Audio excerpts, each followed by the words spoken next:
حمام نودي نودي سل على سعودي حمام نودي نودي حمام نودي نودي. بسم الله الرحمن الرحيم. قبل واحد ليرada wardheere iyo wiilkiis waxaana tiriyay abwaan yaasin aadan maxamed ibraahim. waxay isku waaniyaan walaalaha qaar midkood waxun inay tahay wadadii waxbarashaduba waqti waaga inuu yahay.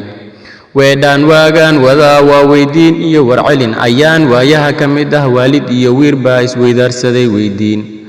weedaan waagaan wadaa waa weydiin iyo warcelin ayaan waayaha ka mid ah waalid iyo wiil baa isweydaarsaday weydiin. waalid baa yiri waryaa waxbarashadu waa wehele waqtiga tiinaysa iyo hadaad waa walba one time warqad uun u wareegatana walla warbaa ka weerila. weelkii baa yiri warhee aduu waalid baa tahay waqtiga waad qaadatay waswaas haygu walaaqino waxaani waan ka weynaado waqtigana na iska leh waalid yow haygu gooyn waqtiga. waalid baa yiri waryaa weelkeygii baa tahay warxunku ma wadi wuxuushka dhigayana waxaan wali lagu arag wartaan waxaan ku waday wanaag.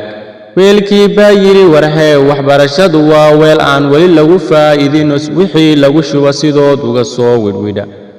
weelkii baa yiri warhee waxbarashadu waa weel aan wali lagu faa'iidin wixii lagu shuba sidood uga soo widwida. waxaanina waan ku waashayo waagii aad i waday oo ii waday dugsigii baan ka warsaday waxbarasho dhan. waalid baa yiri waryaa waaxid baa jira haysanin waxbarashadu wuxuu ku bixiyay iyo waalid caawinaya waqtina aan u helin baa wali u waramaya gargaar adoo waqti weyn u helay oo wali ka cabanaya wareer waaxidkaas ka weyn tahay. weelkii baa yiri warhee waxaasi ka soo baxo waxaan wataa wadaay ii wada wadadii weligay u wareersanaa waxaan rabaa waaga wadadaas inaan kaaga tago tahriibna aan ku tago talyaaniga iyo dhulkaas yurubta loo tolmaday. waalid baa yiri waryaa waddan kale iska daaya oo inaad ku wareegatana warkiisaba soo wadwadin waayo waa aan fogeyn baa wadaagay lagu waa wiilkii wiilkeygii baa tahay waan ka wirnahayaa oo ha iska wasaqayn waxbarashada. weelkii baa yiri warhee wali waad soo wada warkii oo kuma bixin miyaa wali warkii warankiis waayahan kuugu waday. waalid baa ii tahay wax kale iima tihid anigu kaamana sugo wanaag wixii aad rabtayna waad iga wareegsatay. yiri waryaa wadnahaad i dhufatay oo walaac baad igu beertay oo walina waran baad igu sii wadaa oo weligay kaama filan waxaan weli ma wareegin oo waxaan ku wada wanaag waxaana ahay wadani wadankiis wax badan jecel.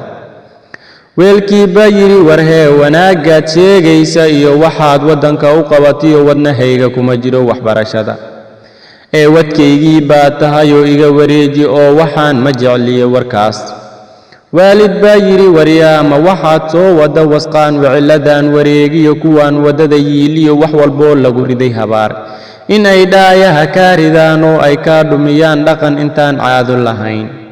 weelkii baa yiri warhee caado uma lihi waxaas inaan dhowro dhaqan iga dhigaya dhalaa oo aan wali aan la dhalin waxay ii wadaan kuwaas warqadii ku noqon lahaa qani inay ii warmaan oo wadada ii toosiyaan maxaad u tilaabsataa.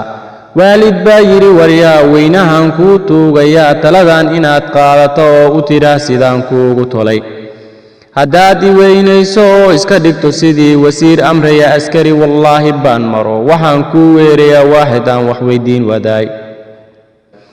weelkii baa yiri warhee warkaan kuma jiro anigu waxbarashana warkeed badaa wax walboo kaa weerana waa ballan inaan kaa dhuganin oo dhinacna aan kuu dayin waqtigana naa iskale waalid yow haygu gooyn waqtiga. waalid baa yiri waryaa aduu waad waalatay oo wax kale kaama sugo wanaag walaal baa kuula dhashay oo wuxuu ii wada wanaag iga weecinayana wuxuuj walle waa kaa wiilkii aan dhalay.